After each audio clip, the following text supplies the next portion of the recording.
Iya ya, paham. Kamu berteduh di hatiku. Ya oke lah. Tapi nek untukmu ning endi to, Mbah? Wah, aku ready untukmu. Masalah gugu. Apa gigi? Gigi nek duduk kuku. Kuku ki kirek. Ayo. Loh, kirek yang duwe gigi. Ya, lah kowe kirek po. Menungso kowe ki. Ya ora wong aku ra duwe kok. Kowe le duwe kok. Berarti aku menungso nek. Aku kiri ke. Aku kiri. Dek wis mumet dek. Untune ditambahi sik lah. Ditambahi sik ke. Ya engko tak tambah. Kowe iki soalnya nek mlaku nganggo untu sih. Lho piye to? Kuwi kaya tulisane kae. Piye? Kae lho tulisane. Jalan aku peteng ya menanjak. Aku ra weruh. Ya kowe nganggo gelunganku ya ora weruh, iki nganggo mataku wae. Jalan menanjak gunakan gigi kecil lah. Untumu mau nggo mlaku ya makane ra iso. Mlaku ya nggo sikil ra nggo untu om. Oh ya Makane untu muntek. Loh. Kan ada yang pakai gigi. Ada enggak lah. Saya itu termasuk metik, Mak. Oh, tanpa gigi. Oh, enggak untung. Iya kan? Oh, metik. Ya, iya. Berarti langsung gas ini. Maca cilik semono matamu ya mat ya, Sa. Ayo mataku, ora kaya matamu no.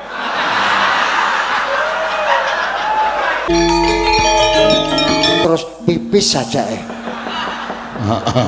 Ya bener, ya. Nyuwun ngapunten wong niki nggih namung kanggo ngregengake. Nggih, ya Mbak. Saiki tak nehi kowe nek ora mumet sirahmu tak sembah kowe. Kok lomo tenan apa-apa neh ke aku.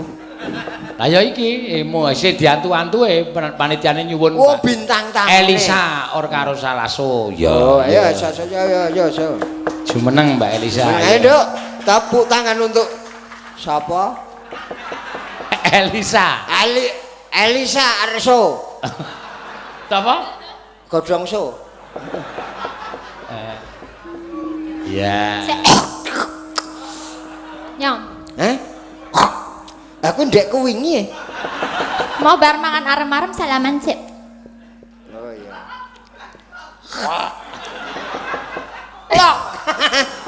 Oh, Mbak Arisa. Yes, kecalo. Masih ana ketemu malih kepanggih malih. Ente, mbiyen laire ngidam apa ibune iki? Ayo omongane pancen ngono kuwi wis aku wis lepas iki tandang ngono. Soale aku mau bengi wis mumet sirahe musuh Elisa. Oh. Mulai aku golek uang tak kon nggo nandangi dheke. Nek wis pasrah tenan, tak tampa. Apa kahanane tak tampa? Oh iya. Ditampa? Ngapa ditampa barang? Apa sing suarane dilus. Mas Sehono. Apa Mas? Masa sakwe Mas Mbah? Mbah Simbah. Ya Mbah ra apa-apa. Mbah Mas Sehono. Mbah Mas Sehono. Pripun? Sirahmu mumet. Oh, ya, ndase mumet. Jarane paseno sirah kuwi ra sopan, ndase luwih dhuwur meneh. Pokoke ndasmu wis padha. Padha nggih. Padha cilike lho. Oh iya cilik. Sok. Wis cetha mumet pasrah ke aku kok. Iya, Niki rame nggih iki. Rame. Wonten siluk setunggal kalih. Siluk setunggal. Setunggal kalih sinten? Kalih sing bedekan sedaya. Kalih panjenengan sedaya. Setunggal kalih 2112. 212. Oh, kaya wira sableng. Ayo wira sableng aku wirane kowe sablenge. Aku sablenge ya. Nggih wonten Selo pamiarane. Niki kaya jenenge dalange Seno. Seno pamiara fakire miskin. Nah. Piye to? Ki Seno pamiara fakir karo miskin. Oh, fakir miskin. Nah. Itulah orang kaya harus ada orang miskin. Siapa mau menyebut miskin kalau nggak ada orang kaya? Saya kaya, kamu pasti miskin. Oh, dadine sing miskin. Itu kan keseimbangan. keseimbangan, balancing. Ning otakmu kok kaya ra imbang ya? Kok ra imbang piye to, Mbah? Ya imbang. Imbang ya? Iya. Gandeng bintang tamu. Nggih. Ngaturke apa? Ngaturake derek mangayu bagio. Modar. Derek Musuh Elisa iki nek otake ora kuat edan. Edan. Ngaten niki. Pun mboten sadho dimerengke ndak melu edan. Apa edan tuh? Edan itu adalah udan adalah itu dari uap air laut naik. Ya lah. Presipitasi. Terus jadi mendung jadi edan. Oh, edan di Jawa. Iya, kata apusi. Oh, edan di Jawa. Edan ki gila. Hujan kuine Wow. Hujan itu air. Hujan air.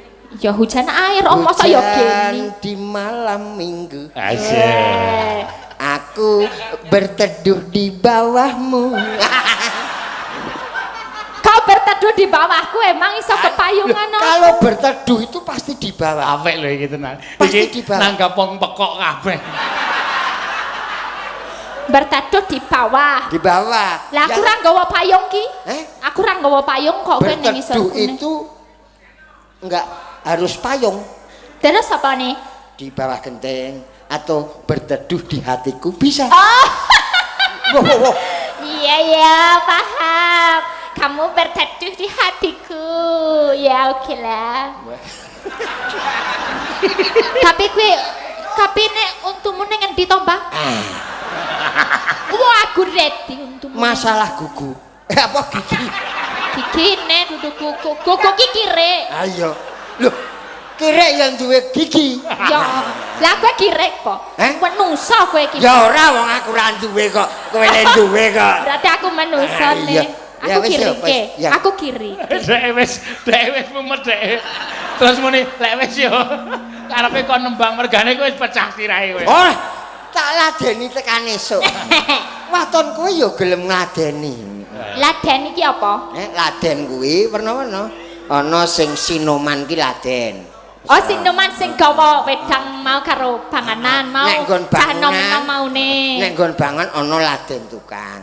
Oh, laden tukang. Nek katresnan kowe ngladeni katresnanku. Oh, aku rasane karo kowe iki. Kaya kowe kuwi. Jijikine. Ya ora wangun aku ayu padake karo kowe. Wong jenenge wis Elisa kok ayu. Elisa. Oh, Elisa. Iya, bukan Elisa. Masalah jijiki. Itu harus dibahas. Karena yang enggak tahu ndarani ya ta? Jijiki. Jijiki itu proses dari kebaikan. Gak iso sambunge biyene. Lho. Jijiki karo baik kuwi sapane? Itu terakhir. Oh, jijiki sing terakhir sing sike baik. Pahit. Piye kuwi? Pahit. Jadi kamu pahit apa baik? Pahit. Pahit. Mas. Iki ora iso kendir. Ning lara budhek paling. Pahit menjadi jijik. Pahite piye ceritane? Ya pahite. Walah jan jijik tenan kowe. Piye? Iki urung dibojo, Mas. Urung. Mula didongke angel. Pahit jadi jijik. Ya, nek bab kuwi bab jijik engko tak ajari nang omah wae. Oh iya. Wes aku mau ajarine. Ya untune ditambahi sik lah. Ditambahi sik ya engko tak tambah. Kowe iki soalé nek mlaku nganggo untu sih. Lho piye to? Kuwi kaya tulisane kae. Piye? Kae lho tulisane. Jalan aku peteng ya menanjak. Aku ra weruh. Ya kowe nganggo gelunganku ya ora weruh, iki nganggo mataku wae. Jalan menanjak gunakan gigi kecil lah. Untumu monggo mlaku ya makane ra iso. Mlaku ya nggo sikil ra nggo untu om. Makane untu muntek. Loh. Kan ada yang pakai gigi. Ada enggak lah. Saya itu termasuk metik, Mak. Oh, tanpa gigi. Oh, enggak untu. Iya kan? Oh, metik. Ya. Berarti langsung gas ini. Maca cilik semono matamu ya mat ya, Sa. Ayo mataku, ora kaya matamu no. Matane sapa? Mataku. Ya dadi nek loro dadi kita itu Matane. mata. Oh, mata. Mata. Matane wong loro maksudnya. Matane. Tahu? Ngerti. Ngerti cah cerdas kok. Iya lah. Wis ning anggring guyu wis. Ya niki napa jam ana sing nyuwun gubuk asmara. Oh ya gubuk asmara. Tahu enggak gubuk? Gubuk kuwi omah ne, omah cilik. Kecil biasanya di tengah sawah. Oh di tengah sawah. Kok ada asmara berarti cinta-cinta. Nah, cintanya di dalam gubuk itu. Seperti aku dan dirimu. Kita di gubuk? Enggak mau. Enggak mau. Oh ya udah. Besok pakai mantrol aja. Mantrol itu apa? Malah saya parah. Iki dijak kepenak ya gemang Cas hujan. Ya, gubuk asmara. Dibawani. Nyingkar nyingkur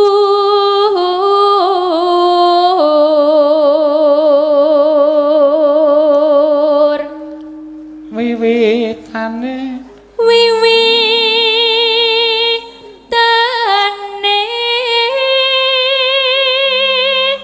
nyingkar nyingkur.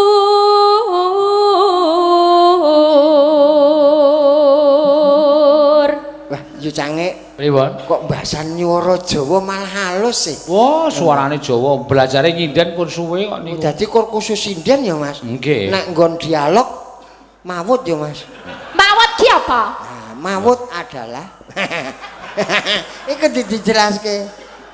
Mawut itu do kecen ning tereng besaseh. Dok kecen ning besaseh. Carane mangan gabres. Oh, gabres. Ya, lanjut aku seneng halus kok. Iya, lanjut. Lingsem yen ke mudan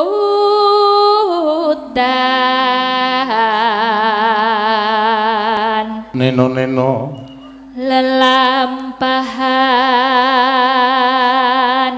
kangka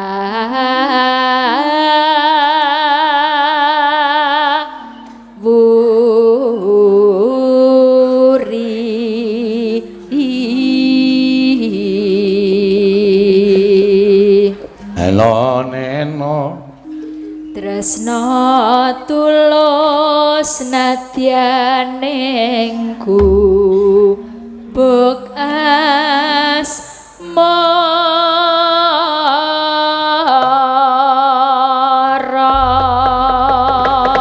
yo neno yo kancane joget Mas Yono yo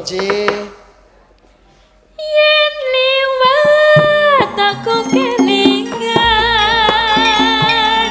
gubuk kae biyen tak golereng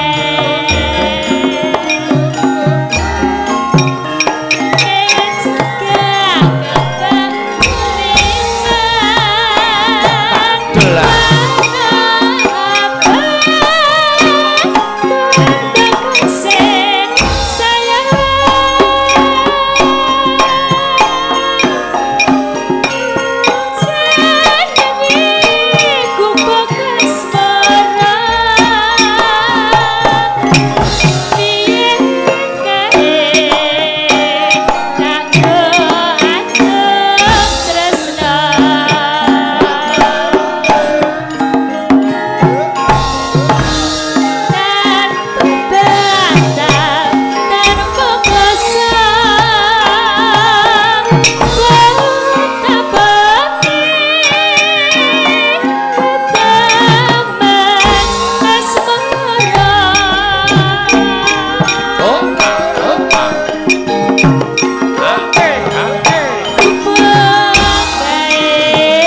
Iya. Oh. Ya. Dangdutke ya, Mak. Iya. Nenone cedetan sajroning ati tekan luntur saya merati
aku gawe dadi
surak ben kono wae. Mrika. Kok le surak mah kowe ye.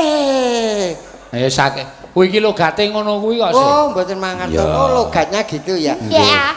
Maaf. Enggak apa-apa. Maaf ya. Iya ora bobo ya. Iya. Nggih. Mbak. Kondur. Ya, bali nang gone ya. Mau ora lali no diweling Pak Lurah. Pak Lurah selo pamiyara. Pak Lurah mau nalika ning transit nemoni awake dhewe kula nyuwun lagu Liwong. Waduh. Pak Lurah we nyuwun Liwong. Iya ora apa-apa. Apa meneh sih ana ya ta? Akeh liwunge. Ah iya. Ya Liwong. Ya didadekke biaya akeh. Ayo Mbak sapa Mbak Ayu, Mbak Tatin karo Ika. Wah. Ya ana kerubut telu. Ya. Kerubut telu kene andangane. Popong esuk Ya, wah. Ayo bungai wis ben. Ya. Saiki bentor, Mas. Oh iya. Ya, Mbak ayo Mbak. Orisa, jumeneng Mbak Orisa.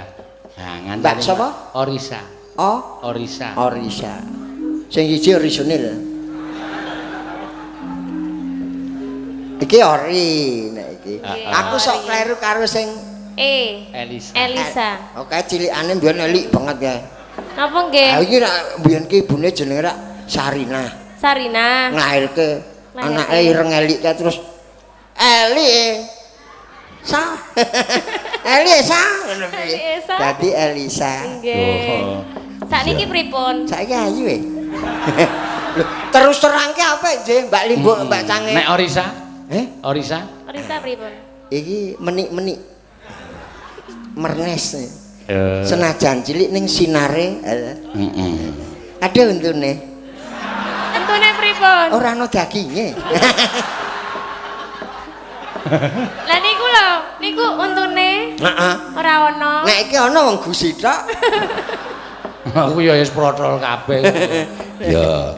Aja cedak-cedak sa. Aja cedak. Rasa cedak-cedak. Heeh. Bahaya. Tur tok cedaki ya ora apa-apa nding sing ana iki wis ra iso piye-piye kok. Ora iso piye-piye. Wis kena kencing manis kuwi, Dek. Kenapa? Kencing manis. Ora apa, nek ra isih manis. Ada lirikane. Mripate kok kelinci. Endi sing kok kelinci? Aku ben rada gaul sithik ya. Asale tanom ya to. Kowe iki cedak omahmu kok gleleng ki ngono. Oh gleleng kok aku bar ngisi kok terus tok SMS ya ukur sandangane ngene iki. Ngisi apa? TTS.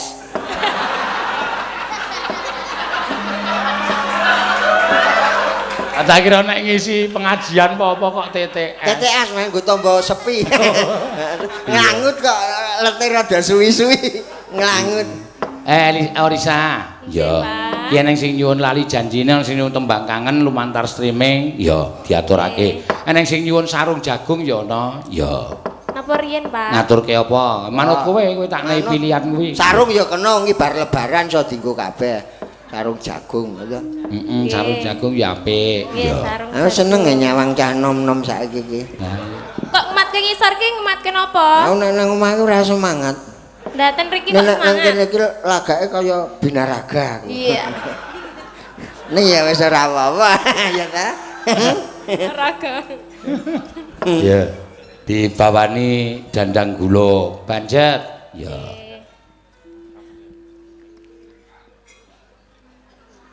Pripun? Waduh kek muni ya. Ya aja kemake to. Heeh. Ya kia nira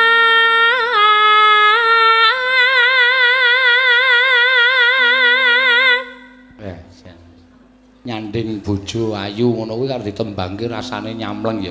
Ngantuk. kang para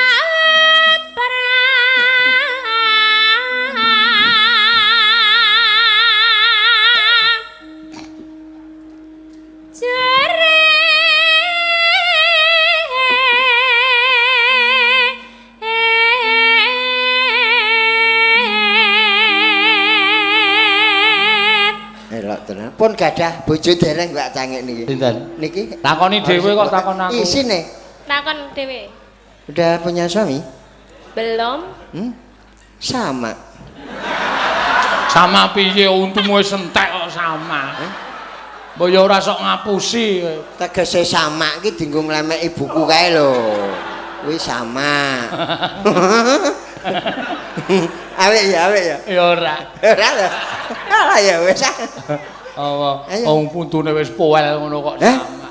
Piye? Ora sok aneh-aneh. Ora. Arep kowe ngono kuwi jejer wong ayu ning ngendikane Kyai Sepuh diomongi, digatekke. Oh, enggak. Jejer wong ayu kaya ngapa kae sing ayu dhewe bojone sing nang omah. Tegese nek wis ndek bojo remno mripatmu budhekno kupingmu ngono kae. Kowe nek ning dalan krungu swara apik apa ngapa isih apik bojomu. Kowe ketemu wong ayu ya ayu bojomu. Aku terus ning pasar to, Mas. Heeh. Weruh ayu kae. Ngono ayu tenan, Mas. Wahyu tenan. Leng aku kelingan ngendikane Simbah. Kelingan Simbah aku. Le tetep ayu bojomu. Aku langsung mulai jekutrut jebule. Ayu ning pasar yakin, Mas? Terus pripun? Ning awon ngrembug ayune lho Mas Wi. Ning nek atine apik bojoku Mas. Wah iya, kudu ngono atine apik-apik kok. Aten-aten iki paling apik ati bojone. Ati. Heeh, apa-apa ki nek ati apik kok. Regane we mundhak kok. Rong sunduk kur pira regane saiki kok. Ayo nak teruske ndak anu ndak aku malah kaya ora kepiye-piye ki. Lamun bisa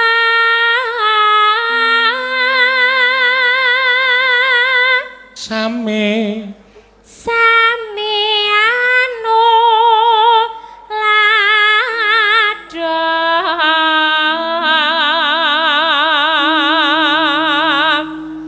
do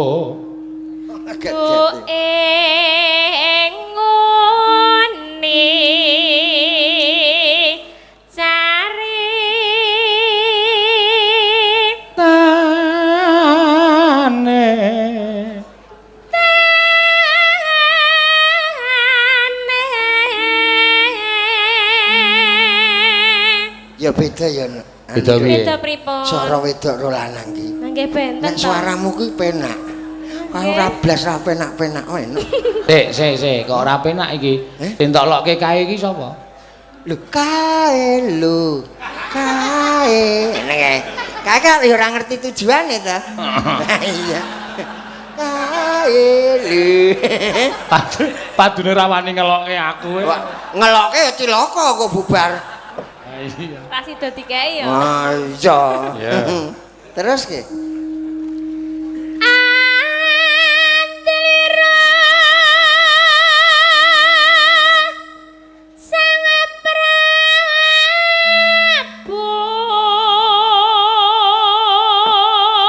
Risa.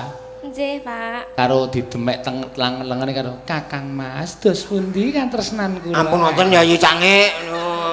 Ora apa-apa kaya ora ngajani.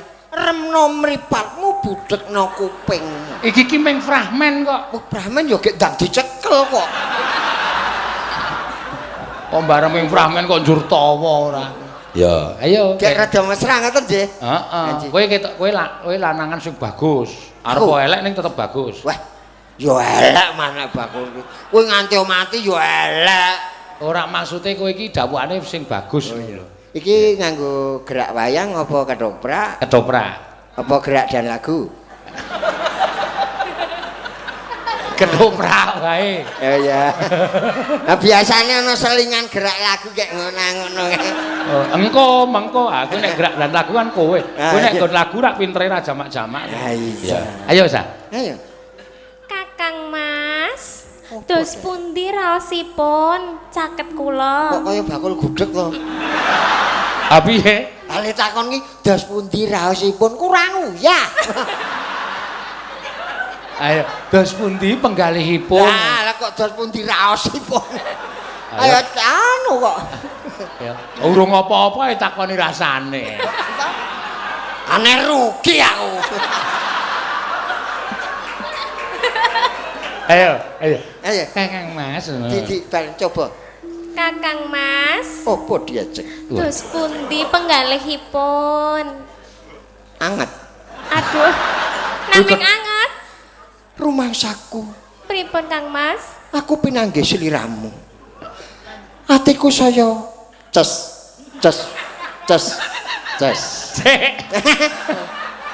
Iya ta. Gak aku sih. Pripun to? Kok sing ketoprak sing apik kok ming ces. Iki ngapa? Kuwi ora. Penggaleku saya ora karu-karuan diajeng ngono. Aku bingung. Bareng caket sliramu bocah ayune koyo caket sliramu. Heeh. Atiku ora karu-karuan. Nah, dialem sing wedok. Teng Slebar. Teng Slebar pripun to Kang Mas? Tegese angen-angenku mung sliramu. Saestu.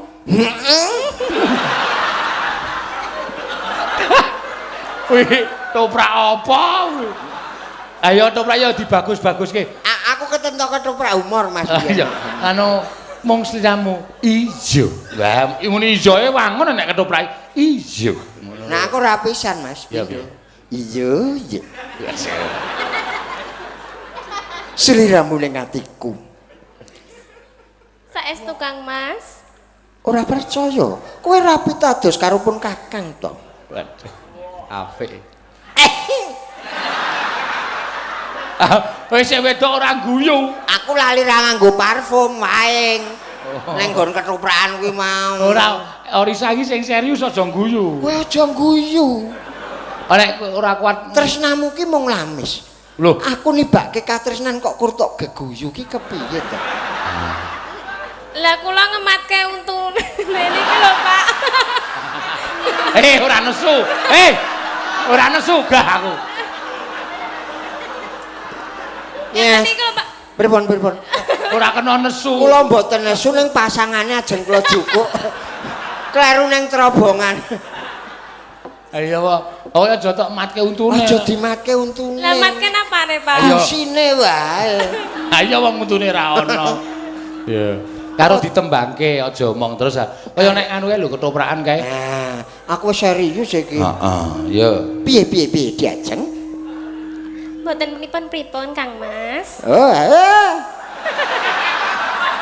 kene wis kaya ngene kok ora pripun-pripun. Namanya penghinaan kamu. Sakit hatiku. Sakitnya di mana? Di sini. Mana sih? Ah, kamu di mana? Di sini. Di sini loh. Jan enak tadi dagelan. Seneng tenan aku. Ya, Ya anu idep-idep nyehatke aku. ya ora apa-apa. Wong ki nek akeh hiburane sehat. Guyu ki ya sih. Sehat ning aja terus ndak kentir. Ya monggo ayo diajeng. Nggih. Karo lelombaning katresnan. Cubung. Sasra. Mas. Napa?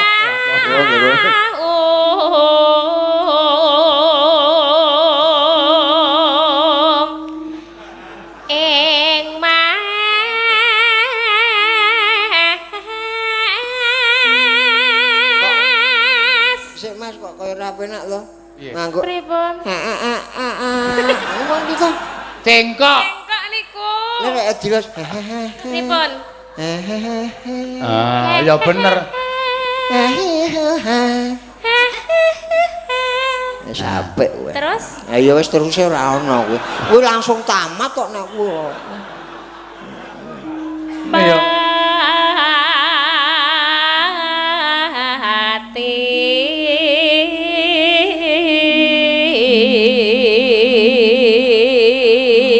Muga-muga sing nang omah wis turu. Sapa? Muga-muga batune drop. Sapa? Bojoku nyetel ya, Mas. Heh? Bojoku nyetel. Lah nek bojone seniman ki ora apa-apa, seniman pentas ning panggung ki ora masalah. Bu, ora masalah, Bu.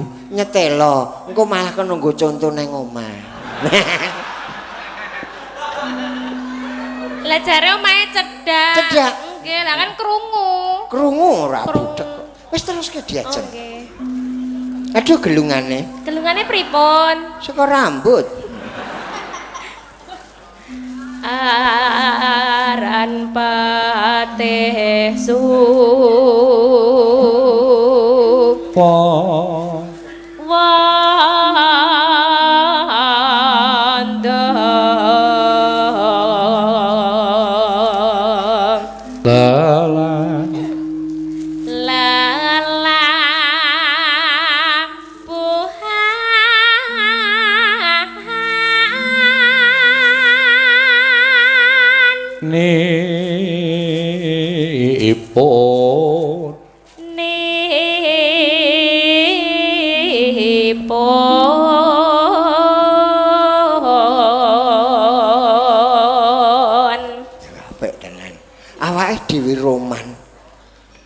sing nonton ana terus sing do golek enggon.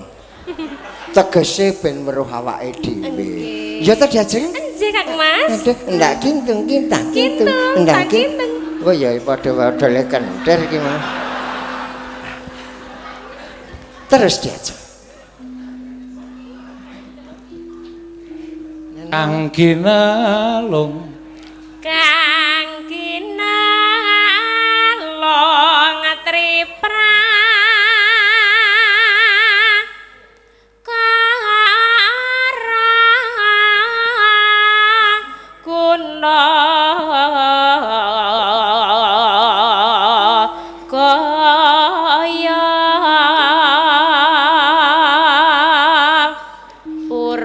ingkang ten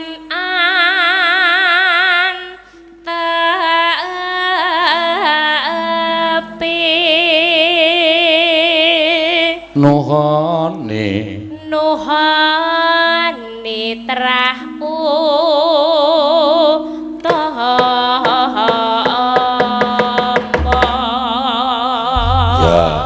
buka punang monggo yuk matur nuwun Diajeng nggih duet nggih Kang Mas nggih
Matur nuwun Mbak Orisa. Ya. Apa niki? Wis ngundhake ana saya. Pak.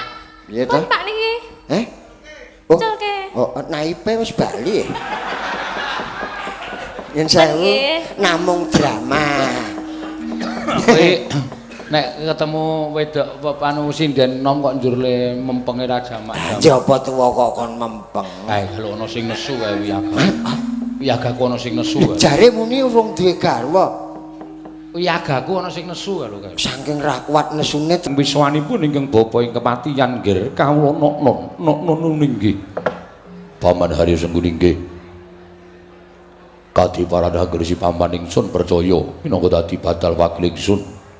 Pranata tata rakiting negari Ngastina para diage matur marang Manira. Samendang aja ngandel ing karempit paman Plasa Jenar. Menawi paduka ndang bab tata rakiting praja sadaya boten badhe nguci wani. Para kawula sami sayek saka kapiyakar luhuring nusa bangsa tuwin negari Ngastina. Medhahipun para prajurit boten kendhat anggenipun sami gegladhen ulah kridaning aprang. Sawanci-wanci praja paduka katembing parang muka boten badhe anggepok kanca paduka anak Prabu ingkang bapa ing kematian remuk. Kasawurna putung sumangga kabandhem nonggir kawula nok-non. Dadosaken suka mrawata sutara sing manah. Mboten langkung bakaran ingkang utama tindakna selawase lan prayogakna anggone ngadhep ngarsaning Manira. Paman Patih Plasa Jenar. Kawula nok-non nggih anak Prabu. Namung derenan sak samunipun kepareng kula ngaturaken sembah. Sumangga ing pangabektinipun ing abdi kepatihan kunjuk sandhap pepodo paduka anak Prabu ing Ngastina. Kula tampi dawuh sami-sami. Mugi prayogakna anggenipun lenggah madaning Daturaya negari Ngastina. Paman Plasa Jenar. Kawula nok-non ngestaken dawuh paduka anak Prabu ing Ngastina. Bawadurna bapa ing Sawalima. Katuran karaharjan rawuh ngandika Bapa Durna. Bapa Pramban Durna ing Sukalima. Bapa Pramban Astaka swala sila berdobak swal kimbal sumurante hawala lho ninggih nger tansah pinaringaning kawidadan niring sambi kala sawanipun ingkang bapa ing Sukalima manggiya widodone skala sawan kula durga mendhak kala sirna namung kepareng ingkang bapa ngaturaken salam taklimipun ingkang bapa kunjuk kersa paduka anak Prabu ing Ngastina nger anak Prabu Duryudana kula tampi karya bombong raos sing manah. Mboten langkung kasekecakno anggen ngandika lenggah bapa Pramban. Kula naknan. Sampun mboten kirang prayogi piswanipun ingkang bapa ing Sukalima dinten sak mangke menika wonten ing sandhap pepodo paduka anak Prabu ing Ngastina. Miwah Kakang Prabu Karna ing Awangga. Prayogakna anggenipun lenggah wonten negari Ngastina. Kakang Prabu Karna. Kawula nok-non nggih Yayi sampun mboten kirang prayogi. Piswanipun ing Raka ing Awangga namung drelan sak samunipun kepareng kula ngaturaken pudyastawanipun ingkang raka kunjuk kersa paduka Yayi Prabu. Kula tampi karya bombong raos sing manah Kakang Prabu. Mugi kaprayogaken anggenipun lenggah kawula nok-non ngestaken dawuh paduka Yayi Prabu ing Ngastina. Apa dene sira Dimas Kartomarma? Prayogakna nggih ngadhep ngarsanipun Kakang Yayi Kartomarma. Lho iki diweji. Sampun boten kirang mriki wiswanipun ingkang rayipun Kartomarma. Namung kepareng kula ngaturaken sembah sumangga ing pangabektinipun ing abdi kunjuk sandhap pepodo paduka Gusti kula ingkang sinuwun. Wis datompo siadi ngabekti karepun Kakang. Ora liwat pangestunipun Kakang. Wratakna mringkadaning sun para sata Kurawa. Dimas Kartomarma. Menawi paduka dawuhaken badhe kula candhi nggo jimat Kanjeng Kakang Prabu sembahan kula. Sartane tatanan kang padha gandung sibo jeneng Manira diambabarake wigatining pasewakan. Lho iki. Menapa sampun paduka dawuhaken tartemtu badhe kula candhi nggo jimat. Wangsul dhateng ngarsanipun Paman Haryo Sengguni, Bapa Durna, tuwin Kakang Prabu Karna ing Awangga. Wale-wale menapa? Dinten sak mangke apan sanes dinten ingkang putra ngawontenaken pasewakan. Ewadene samangke kula wantun ngrawuhaken sangganing para sepuh madyaning Datulaya.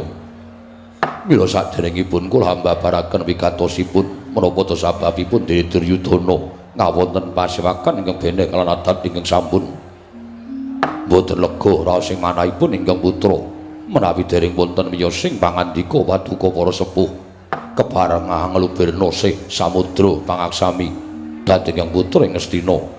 Anggen kula santun hamboyongi dhateng rawuh jengandika sami Paman Plasa Jenar. Bapa Durna tuwin Kakang Prabu Karna ing Awangga.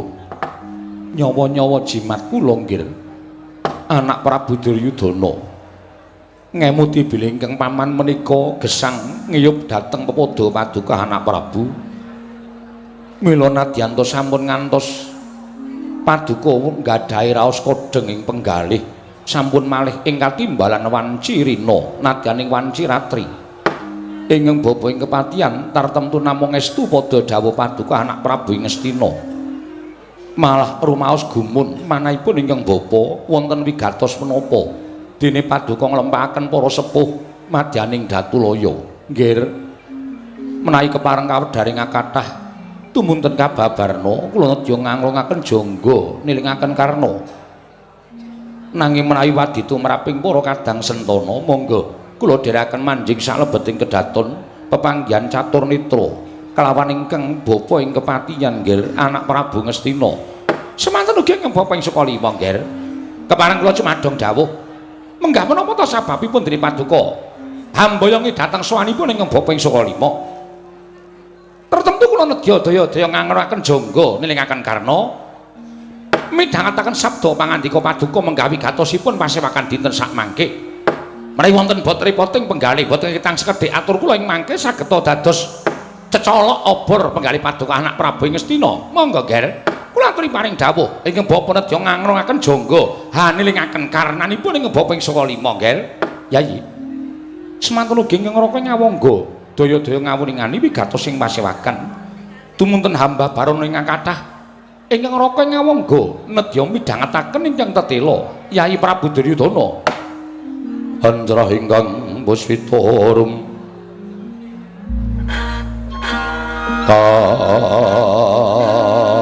kasilring samirana mrih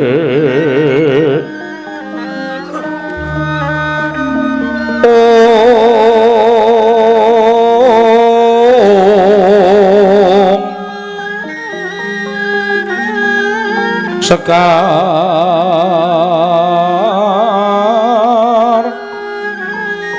kadung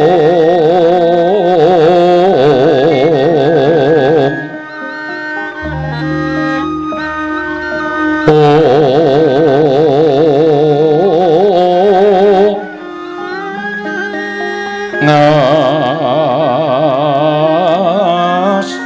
kandanya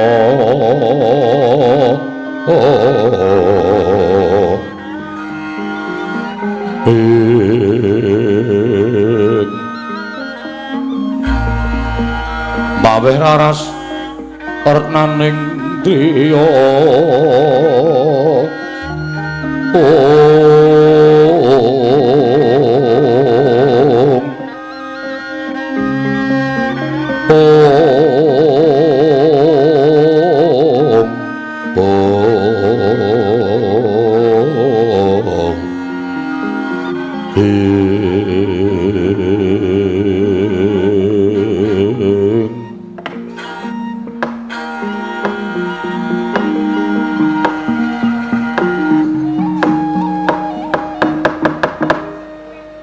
Pamandarya wonten dawuh nggih Bawaduna wonten timbalan nggih boten kados saged-agan menika malah manah kula melang-melang kados ninggal jejabang wonten tebining Balumbak liripun Paduka paring dawuh mekaten suraosipun kados pundi nggih tigang dinten kepengker kula menika nampi nawala sedahan boten sanes saking kadang-kadang kula para Pandhawa mliginipun kadang kula ing Jodipati inggih menika pun Dimas Werkudara tuwin kadang kula Yaya Rimbi ing nalika semanten atur nawala dhateng putra Ngastina bilih boten dangu malih kula supados sowan dhateng negari Ngamarta mliginipun dhateng negari Pringgondani mugi dados ing kawuningan bilih kadang kula ing Jodipati pun Yayi Werkudara badhe anjumenengaken Gatutkaca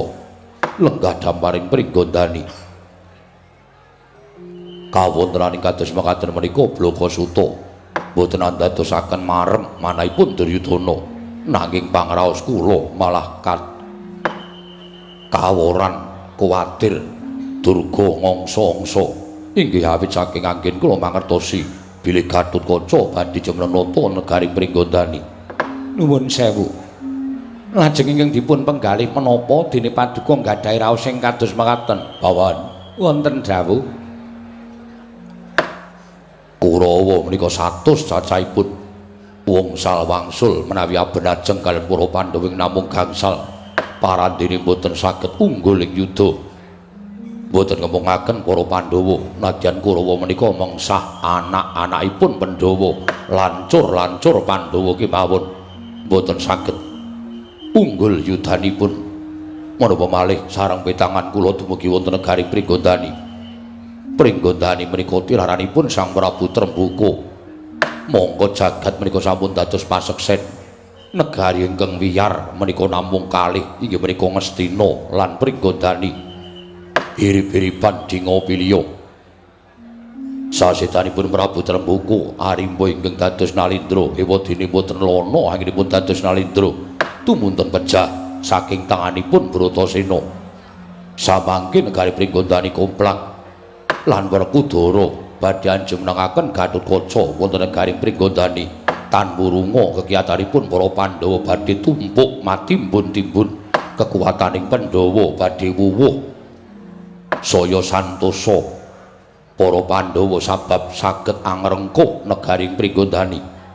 Panginten kula tata lair Gatotkaca dipun jenengaken Nalindra wonten Pringgondani nanging batine Pandhawa namung badhe amblengket Pringgondani dados tunggal kaliyan negari Ngamarta. Inggih mekaten sampun cetha bilih Ngamarta badhe saya santosa, Ngamarta badhe saya kiyat. Tan wandi mangke Kurawa badhe kecipuan menawi mengsah para Pandhawa langkung-langkung menawi ngemuti badhe tumapak ing perang ageng Bratayuda.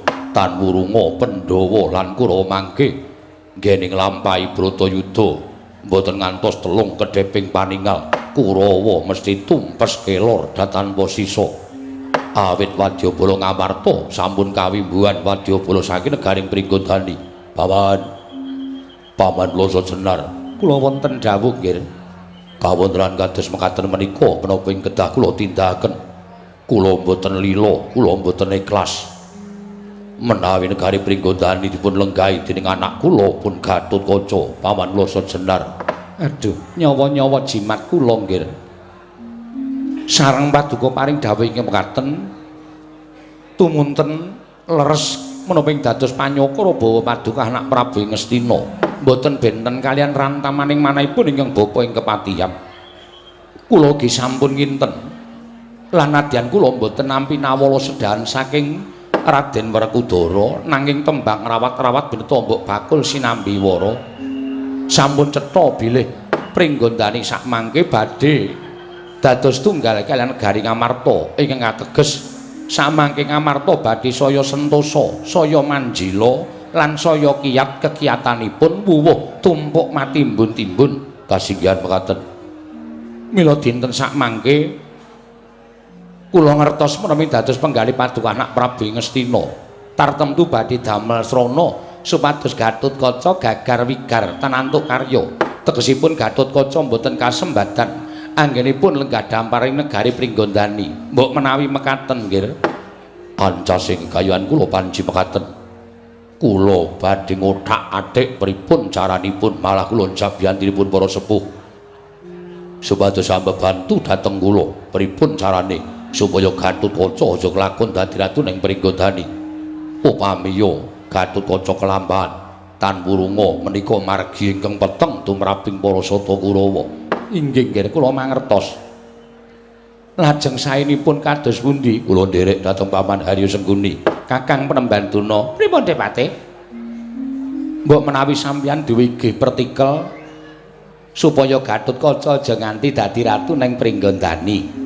Mergi nek Gatotkaca dadi ratu teng Pringgondani menika kekuwataning Pandhawa saya tumpuk matikel-tikel. Oh, kandhap blekuduk suaru kimbol sumorante. Hawela. Nuwun sewu, Ger. Sejatonipun anak Prabu Duryudana menika mboten perlu nggadahi penggalih kuwatir kados mekaten menika.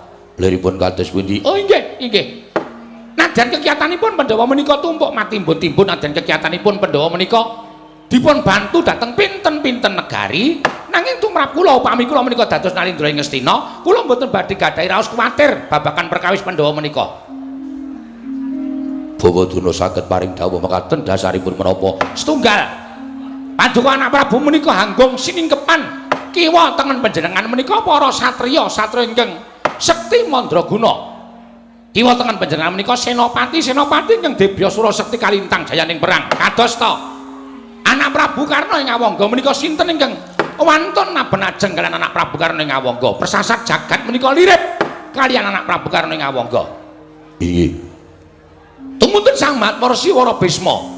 Sang Bisma menika bumi utah-getihipun negaring Astina. Menawi negaring Astina menika mangke badhe ketekan parang muka, Sang Mahatmarsi Wara Bisma menika ugi boten badhe wisuh lumuh ngentasi perkawis, boten badhe mangkuwasta. Mongko kadhedanipun Begawan Bisma menika ngedap-edapi kacariyos piyambakipun menika boten saged pejah menawi boten saking pikajenganipun piyambak. Lho, menika Sang Dewa Brata. Inggih. Adipatih Harya Sengkuni menika. Nadyan Patih Sengkuni menika kondhangipun Patih Julik.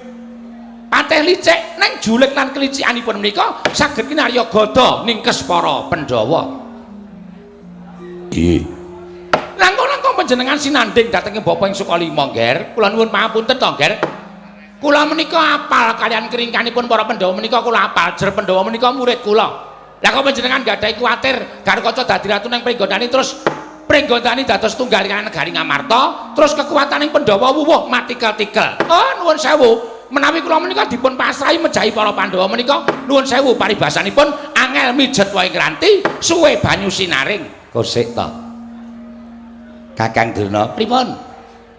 Nek ngendika iki nuwun sewu, aja waton ngendika, ning ngendika nganggo waton. Dasar sampean apa? Ngendika kaya ngaten. Nek sanjen sampean iso mateni para Pandhawa, kula kinten biyen-biyen sampean dipasrahi mateni para Pandhawa, mesti ya bakal tekaning pati. Nyatane biyen tekan saiki sampean dipasrahi patine para Pandhawa ya ora tekaning pati. Lho, biyen durung tenanan. Lho. Perkara tenanan karo ora ki menggumantung karo kesaguhan. Dik Patih, pripun? Kula caosi prisa nggih, Dik. Nggih, babakan napa? Patine Pandhawa menika nuwun sewu. Nek diprail-prail mboten saged pejah. Oh, ngoten. Nggih. Kaya sampeyan nduk nalika sampeyan niku gawe srana patine para Pandhawa. Mbok siji mang pateni. Ning nyatane napa ana sing mati? Ora ana. Werkudara mangapusi supaya dijak dem-deman. Nek wis mendem mang taleni nganggo watu cemplung wonten sumur upas. Werkudara iso mati? Mboten ta? Werkudara malah entuk kanugrahan inggih menika wujudipun Tirta Rasa Kunda. Sapa sing ngombe Tirta Rasa Kunda entek sak kendi, kuwi kekuatane wuwuh 100 gajah. Mongko Werkudara entek 8 kendi. Kekuatane wuwuh 800 gajah. Niku sampeyan nduk nalika ajeng mateni Werkudara dek jamane Sena mbiyen, Bratasena. Kelingan mboten? Nggih, kelingan. Terus sampeyan gawe wujuding wewangunan wonten ing kutha Pramanakati wonten ing Bale Sigala-gala. Pandhawa mangobong. Napa Pandhawa mati? Pandhawa mboten tekaning pati, ning merga dislametke karo garangan putih. Pandhawa iso waluya nirmala temah jati temah mulya. Nggih. Terus Pandhawa mangloroke teng wana Marta. Nggih mboten? Nggih. Supaya dipangan jem setan priprayangan. Niku akal sampeyan akal sing kleru. Kok akal sing kleru? Ora ana menungsa kok dipangan jem setan priprayangan. Wong sing jeneng menungsa niku Koma Dadi, sing jeneng jem setan priprayangan menika Koma Wurung. Koma Wurung ora menang karo Koma Dadi. Oh, ngoten. Lah kok mang pakake jem setan priprayangan? Bratasena mangken babat nyatane ya ora tekaning pati teng wana Marta. Ning entuk negara wujude Ngendraprasta, nadyan negarane cilik ning apike ora jamak. Nggih mboten? Nggih. Kelingan ora sampean? Nggih kelingan. Sabanjure werna-werna sampean mateni para Pandhawa. Ning sing mang angkah patine mung siji. Pandhawa 5 niku iso tekaning mati nek 5 kabeh dipateni. Merga Pandhawa 5 niku 5 dadi contoh uripe wong alam padang. Kok contoh uripe wong alam padang? Puntadewa niku dadi contone wong sabar, wong ikhlas. Ngoten. Wong ora tau grenengan niku Puntadewa. Sapa sing sabare ngukuli anak kula Puntadewa? Ora ana. Aja kok bondo donyane dijaluk mesti diwenehke. Aja kok bondo donyane bojone dijaluk wis diwenehke. Nggih. Niku Puntadewa, niku tegese wong sing sabar tenan. Oh, ngoten nggih. Nggih. Ora kaya kula. Bojo kula niku tumpaki wonge kula muring-muring. Lah iya wong bojo sampeyan jaran. Nggih mulane niku. Nggih. Werkudara niku perlambang kekuatan, Werkudara niku perlambang kasantosan. Nggih. Janaka niku lambang ing tresna asih. Lho, wong jagat menika sapa sing ora duwe tresna asih ya urip ora bakal diasihi dening sak papadaning urip. Ngoten nggih. Nggih. Terus Nekula Sedewa menika perlambanging keseimbangan. Keseimbangan niku napa? Pun tambahan manut mawon. Oh nggih. Tegese sak traju sak bobot. Wong urip ing alam padangan niku kudu imbang. Aja nganti abot sisih. Nek abot sisih ora penak. Nggih. Ngoten nggih Kakang Dina. Nggih, leres. Lah, 5 niku dadi siji niku nambah kekuataning jagat. Mulane ajeng mateni para Pandhawa niku 5 dadi siji, 5 tes dipateni kabeh. Aja mbaka siji, nek mbaka siji ora bakal iso mati. Nggih. Terus nek upama mateni Pandhawa niku sing dinceng sinten dhisik? Loro. Sapa? Werkudara karo Janaka. Merga niku kekuataning para Pandhawa saka gruning Pandhawa. Werkudara niku carane mateni saben manungsa duwe keringkihan dhewe-dhewe. Ora ana manungsa sing sempurna. Sak sempurnaning manungsa mesti duwe keringkihan. Nggih, ngoten nggih Kakang. Nggih. Mula Werkudara niku ya duwe keringkihan. Keringkihaning Werkudara, keringkihaning Werkudara niku Werkudara kudu didhep karo wong sing dipercaya dening Werkudara. Ngoten nggih. Werkudara niku karo sapa-sapa ora wedi. Ning nek karo wong tuane siji wong tuane, loro gurune. Niku Werkudara mesti gila. Mongko gurune Werkudara niku Kakang Penemban Durna. Mesine Werkudara wedi karo Kakang Penemban Durna. Lah nggih, mula niku nek ajeng mateni para Pandhawa bapatene Werkudara ku pasrahke kula. Oh, ngoten. Nggih, arep Werkudara niku digdaya kasantosanipun liwat ukur nek karo gurune pindhahan pitados piyambak. Werkudara kowe golek tirta pawitra maning suci, nyemplung segara. Werkudara mangkat tenan. Mongko wong golek ilmu tata nyawa niku ora ana sing mangkat kejaba Werkudara. Karo kula ya manut Werkudara munggah Gunung Candramuka, ana guwa jenenge Guwa Sigrangga. Ning alas Tik Brasara, golek ana kayu gong susu ing angin. Werkudara ya munggah gunung tenan, mangkat tenan. Nggih. Tegese kali kula Werkudara manut. Oh, ngoten nggih. Dadi saben wong duwe kasantosan niku duwe keringkihan dhewe-dhewe. Angga loro, Janaka. Janaka keringkihane Janaka niku ringane arepa Janaka niku lelaranging jagat lan curing bawana, pitataning jalma, unusaning titah. Janaka niku nek ngamuk dewa wae do gila karo Janaka. Nggih. Ning Janaka niku duwe keringkihan. Keringkihane Janaka wong wedok. Oh, ngoten. Lho, tenan niku kula mboten goro. Janaka niku digdaya kaya ngamuk kaya ngapa anggere didepi sinden. Nah wis. Sing maune raine abang bergadak. Tadi terus ciput, pucet. Ngeten. Terus mengklecam-klecam ngoten nika. Nggih. Mula wis bener Dipate, ngendikaning para sepuh, ngendikaning para nimpuna. Sing jeneng godha teng jagat sing abot dhewe niku ya saka sing dilakoni Janaka, 1 pangkat, 2 bondo, 3 wong wadon. Nggih. Mendem pangkat ya ora apik, mendem bondo niku ya iso malik paningale, luwih-luwih mendem wong wedok. Niku nek ming sawahe gelis. Nek ming gamelane kamprung. Nggih. Niku tenan. Mulane ajeng gawe pati ning para Pandhawa niku kudu diangkah 5 cacahe. Kakang Durna pripun? Anak Prabu Duryudana mboten ngersake Gatotkaca niki dadi ratu ning Pringgondani. Merga saya wuwuh kekuataning para Pandhawa. Monggo panjenenganing masrahke perkawis menika kalian kula kalian panjenengan. Pripun carane supaya Gatotkaca aja nganti gagal nggone dadi ratu wonten ing Pringgondani. Perkawis menika kedadipun penggalih langkung rumiyin. Sampun ngantos grusak-grusu awit menawi lajeng ampyak awur-awur. Lajeng Kurawa dhateng negari Pringgondani ngrisak kawontenaning negari Pringgondani. Menika mangke para kawula badhe nyacat, menika mangke para kawula badhe ngraosi dhateng para Kurawa. Jebul Kurawa ki ora seneng. Jebul Kurawa ki wonge meren. Jebul wong Kurawa ki senengane ora seneng marang kamuktening wong liya. Lah menika mangke mboten sae. Kedadipun penggalih langkung prayogi nggih, miturut ing Bapak ing Sukalima, samangke perkawis menika saged paripurna menawi wonten tetembungan nabok nyilih tangan. Lah, nabok nyilih tangan. Nggih. Carane pripun? Gawe gagal Gatotkaca nggone dadi ratu ning Pringgondani, ning aja Kurawa sing ketok gagalake, ning wong liya sing ketok gagalake. Boten nggih. Kakang Prabu Karna, wonten dawuh Yai. Miturut panggihipun Kakang Prabu Karna kados pundi? Yai. miturut pamanggihipun ing Raka Nyawangga sak mangke nuwun sewu ora digeseh kaliyan pendyanipun para sepuh paringipun. Yayi Prabu Lenggah ingkang sekeca kemawon wonten negari Ngastina upami nampi nawala sedahan inggih rawuh wonten negaring Pringgondani mengestoni dhateng pun Gatotkaca. Tumunten penggalih paduka kebak ing kabagyan saryan ndongaaken supados Gatotkaca menika mangke saged lulus raharja anggenipun nenggah dampar negaring Pringgondani. Bab perkawis Pandhawa anggenipun wuwuh kasantosanipun Yayi menawi ingkang Raka Nyawangga tasih meger tuwin tasih cetha pocapanipun paningat kula tasih cetha nyawang gelaring jagat esem rembulan nadyan rangkep 1000 Pandhawa ingkang Raka Nyawangga saged dipun dokok ngajeng kula ingkang badhe sagah nigas janganing para Pandhawa mboten perlu gagalaken garwa canganipun dados tali wonten negaring Pringgondani Yayi.